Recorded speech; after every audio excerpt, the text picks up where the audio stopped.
ક્યારેક એક નાની હસવા જેવી ભૂલ કેવી રીતે બધું જ બરબાદ કરી શકે છે? આજે આપણે એક એવી જ વાર્તા જોવાના છીએ જે શરૂઆતમાં તો એકદમ કોમેડી જેવી લાગે છે, પણ એનો અંત આપણને લાલચ અને ઘમંડની શું કિંમત ચૂકવવી પડે છે એનો બહુ ગંભીર પાઠ શીખવે છે. ચાલો આ આખી ઘટનાને ઊંડાણથી સમજીએ. આખી વાર્તાનો પાયો બસ આ એક વાક્યમાં છે: મારા ભાઈ ભમરા જેવા છે. આ ખાલી એક બડાઈ નથી, પણ જાણે કે આવનારી આફતને ખુલ્લું આમંત્રણ છે. બસ આટલા શબ્દો જ એવી ઘટનાઓ શરૂ કરે છે જે સીધી બરબાદી તરફ લઈ જાય છે. તો ચાલો જોઈએ, આ આખો ઝઘડો શરૂ ક્યાંથી થયો. વાત એમ છે કે ચેન્યો નામનો એક ખેડૂત છે જેણે 25 વર્ષથી એક જમીન પર મહેનત કરી છે, અને હવે અચાનક એને કહેવામાં આવે છે કે ભાઈ, જમીન ખાલી કરો. આમ તો આ એક સામાન્ય વિવાદ જેવું લાગે છે, પણ બહુ જ જલ્દી આખી વાત એક વિચિત્ર વળાંક લે છે. અને બસ અહીંથી જ વાર્તામાં એન્ટ્રી થાય છે લાલચની. જમીનનો માલિક એને 10 લાખ રૂપિયાની એકદમ વાજબી ઓફર કરે છે, પણ ખેડૂત અને એના સાથીઓની નજર તો 50 લાખ પર હતી. આ ખાલી રકમનો ફરક નથી, આ એ લોભ છે જે એમના પતનનું કારણ બનવાનો હતો. એમનો પ્લાન જુઓ તો ખરા, એકદમ સીધો, સાદો અને સાવ મૂર્ખામી ભર્યો. એમને એવું હતું કે ગામના થોડા માથાભારે ભાઈઓને લઈ જઈશું, ધમકી આપીશું અને માલિક ડરીને પૈસા આપી દેશે. પણ એ લોકો પોતાના વિરોધીને ઓળખવામાં બહુ મોટી ભૂલ કરી રહ્યા હતા. અને હવે પ્લાનને અમલમાં મૂકવાનો સમય આવી ગયો છે. આખું ટોળું પૂરા જોશ અને ઘમંડ સાથે જમીન માલિક પાસે પહોંચે છે. એમના મનમાં તો એવું જ હતું કે આપણી યોજના સફળ થવાની જ છે અને માલિક તો આપણાથી ડરીને ધ્રુજવા લાગશે.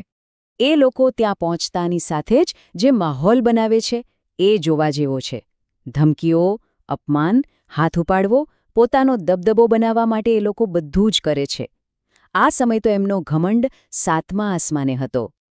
અને જુઓ, એવું લાગે છે કે એમનો પ્લાન તો કામ કરી ગયો. જમીન માલિક તો સાવ ડરી ગયો હોય એવું લાગે છે અને પૈસા આપવા માટે તૈયાર થઈ જાય છે. આ ક્ષણે તો એમના અહંકારને જાણે પાખો આવી ગઈ.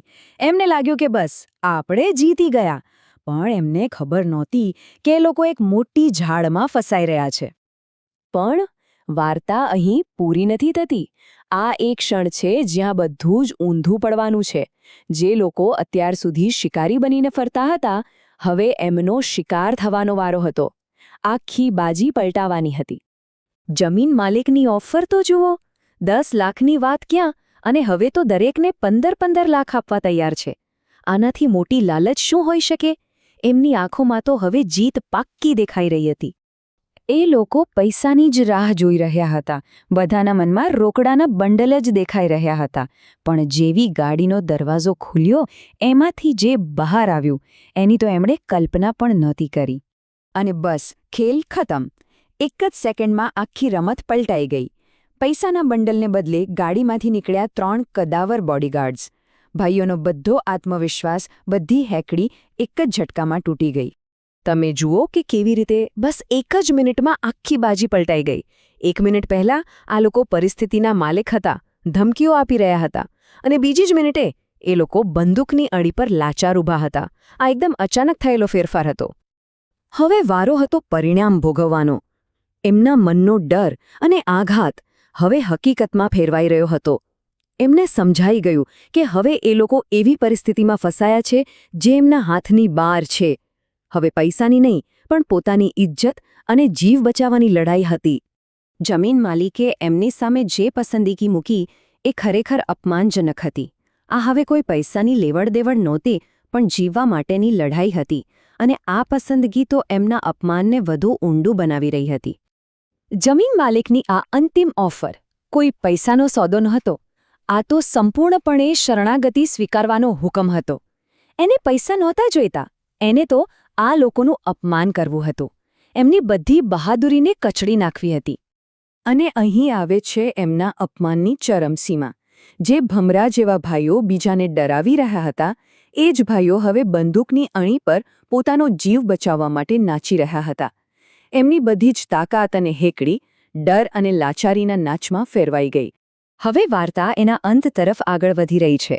હારેલું અને અપમાનિત થયેલું આ જૂથ ઘરે પાછું ફરે છે, જ્યાં એમણે પોતાના કરેલા કામનો હિસાબ આપવાનો હતો. અને ઘરે એમની રાહ જોતો હતો મફુજી. એ માણસ જે પહેલેથી જ સમજદાર હતો અને આ આખી બબાલમાં ગયો જ નહોતો એટલે એકદમ ઠંડા દિમાગથી વિશ્લેષણ કરી શકતો હતો કે આખી વાતમાં ભૂલ ક્યાં થઈ. મફુજીએ પછી આખી વાતનું જે વિશ્લેષણ કર્યું ને એમાં બધી ભૂલો સ્પષ્ટ દેખાઈ આવી. એમણે સમજાવ્યું કે આ બધું એમની લાલચ અને મૂર્ખાઈનું પરિણામ હતું. 10 લાખનો એક સીધો સાદો સોદો હતો, પણ પોતાના ઘમંડને કારણે એ લોકો એને એવી લડાઈ બનાવી દીધી જેમાં જીતવાની કોઈ શક્યતા જ નહોતી. આ આખા અનુભવમાંથી એ લોકો એક કડવું સત્ય શીખ્યા. એમને સમજાઈ ગયું કે ક્યારે લડવું અને ક્યારે ચૂપચાપ પાછા હટી જવું એ જાણવું ખૂબ જ જરૂરી છે. દરેક લડાઈ જીતવા માટે નથી હોતી. અને આ આખી વાત આપણને એક સવાલ સાથે છોડી જાય છે. આ વાર્તા ખાલી હસવા માટે નથી, પણ એ આપણને સમજદારી અને યોગ્ય સમયની પસંદગી વિશે બહુ મોટો પાઠ શીખવે છે. એ આપણને વિચારવા પર મજબૂર કરે છે કે જ્યારે પરિસ્થિતિ આપણી વિરુદ્ધ હોય અને જીતવું અશક્ય લાગે ત્યારે સૌથી સાચો રસ્તો કયો હોઈ શકે.